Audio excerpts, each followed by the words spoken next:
Good morning, everybody. Thanks for joining me. And today I want to talk about spleen. We call it spleen-pi, P-I. That's Mandarin or Chinese for spleen.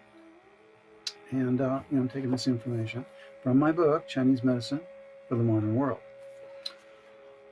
So spleen, is part of that earth element in five-element classification, and the color for earth, of course, is yellow.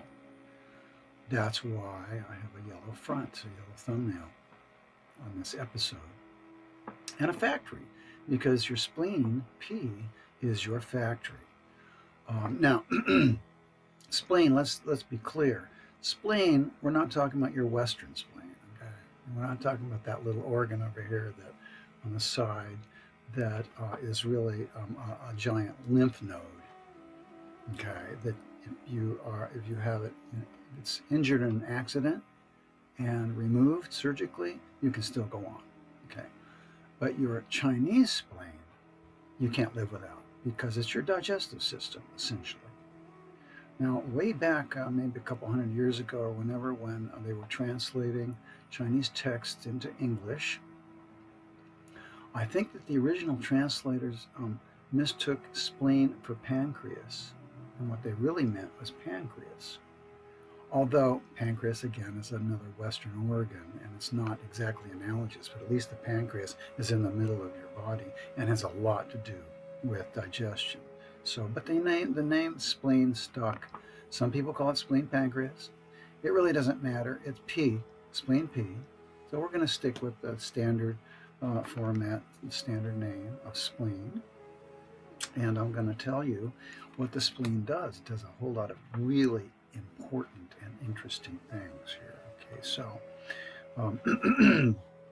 spleen is your factory, which means it produces qi and blood, or shui. Right?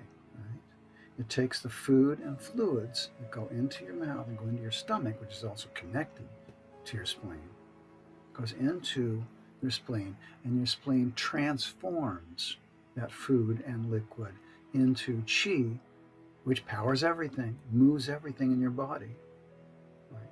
And blood, which nourishes and colors everything in your body.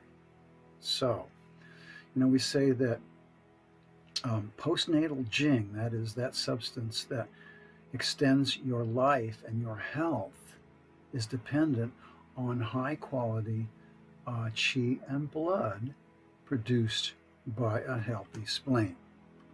So throughout your life, you want healthy products of qi and blood, and that will preserve your prenatal qing. We covered that last time in kidney shen, and jing. So we call that transportation. That's the transportation function of spleen. It transforms, right?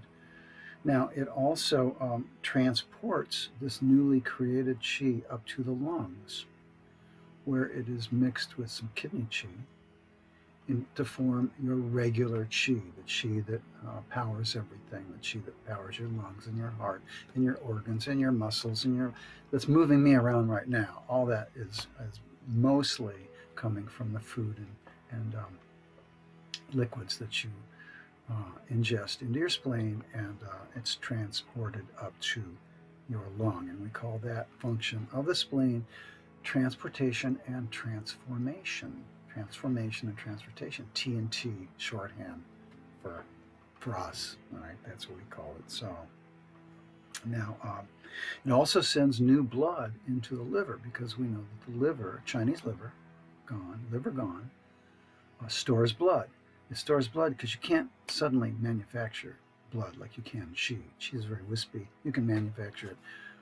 You can create qi just by resting, right? You get up and you're energized, right? But blood is substantial. It's very yin. So you have to have a reserve supply of it somewhere, and that's so that when your body needs it, it has it. And that's, of course, stored in the liver. And most of that comes from spleen, comes from the food and the qi that we consume. Now, another interesting function of spleen-pi is that it counteracts gravity. It's what keeps us up. It's what holds us up. It's what holds all your organs up. See, that's very important because when you have a prolapse, when something's slipping inside, well, that's spleen-chi not holding. We call that spleen-chi not holding. It also keeps the blood in the vessels.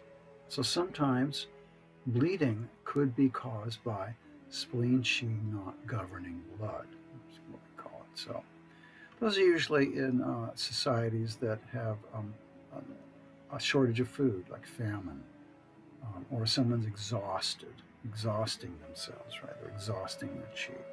It's not terribly common in an advanced industrial country. Okay, and it also maintains the integrity and the smooth functioning of the muscles. So we go back to 5-element classification, and we see that muscle is the tissue of the earth element. And that means that spleen dominates muscles and makes sure that muscles have enough chi and blood. And that's right, the muscles need a lot of chi and blood all the time. So that's spleen's job. So in other words, when you lift and you strengthen your muscles, it has a reverberating effect on your digestion. And a strong digestion helps your muscles stay strong and nourished. Okay, so that's a symbiotic relationship there. And also, the spleen keeps your mouth and lips healthy. Of course, this is the area, this is where food and water go in, right? So it's up the spleen and stomach, the earth element, to keep this healthy and functioning well. Which reminds me of some people that have terrible stomach fire will have terrible sores in their mouths. Terrible sores, and that's that heat, that fire coming up because food is not being digested well. So now usually food is welcomed by the spleen when it is hungry. Yeah, you know what hunger is, right?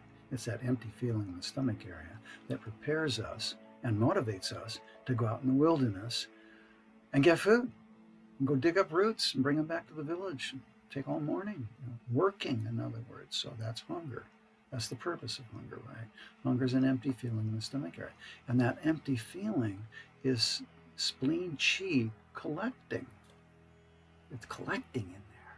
It's getting ready to process food, right? Well, it's also getting ready to send you out and go work and get food. Because as soon as we start moving, that hunger eases off. It's very interesting. It eases off. It gives you a break. Normally hunger is going to nag you until you get food. But if you go out and you actually work to get food, it's like you're making a deal with your spleen. You're saying, all right, I'm going to go out and get food, so leave me alone for a while, okay? So leave me alone so I can go out and get food. So I can collaborate with my fellows and we'll go out and get food, okay? But, as soon as you stop, so this is why when you exercise, you're hungry and you exercise, it goes away for a while. But then 15 minutes, half hour later, bing, it comes right back, and it comes back even stronger. Now remember, a strong hunger means a strong spleen. No hunger means a weak spleen. And a weak spleen is always associated with excess body weight or just food stagnation inside. Too much food that's piling up. This can happen in lean people as well as overweight people. That's just food's just piling up. That's food stagnation, and that's a damp spleen. We'll talk in another episode about spleen pathology. That's getting into what goes wrong with the spleen. But right now, we just want to know that the spleen makes sure everything's moving down evenly and being digested thoroughly. So, bowel movement needs to be moist and well-formed and every day. And that's also another indication of a healthy spleen. Okay, so the spleen is extremely important, and we want to make sure that it is always healthy. And of course, our main barometer of a healthy spleen is that hunger feeling, which is not starvation. I'm telling you, The further away you are from your optimal lean zone, either getting overweight or underweight, that spleen, that hunger gets weaker. Isn't that interesting? It gets weaker. I mean, I've talked to people, anorexics, who came back from starvation, and they have confirmed that, yeah, as they started going down below their optimal lean zone, that hunger started getting weaker, which of course is an indication that they can't take in much food. You know, when emergency doctors bring back starving people, they have to give them broth, right? Vegetable broth, chicken broth, something like that. Because they give them too much food, they can't digest it. It'll stagnate, and it could be dangerous. It's the same thing with overweight. The more overweight you are, the less food you're able to handle. That's why a lot of food allergies accompany this spleen deficiency. So if you can digest all kind of food, and we're omnivores, of course, that's usually an indication that you're hungry and that your spleen is healthy.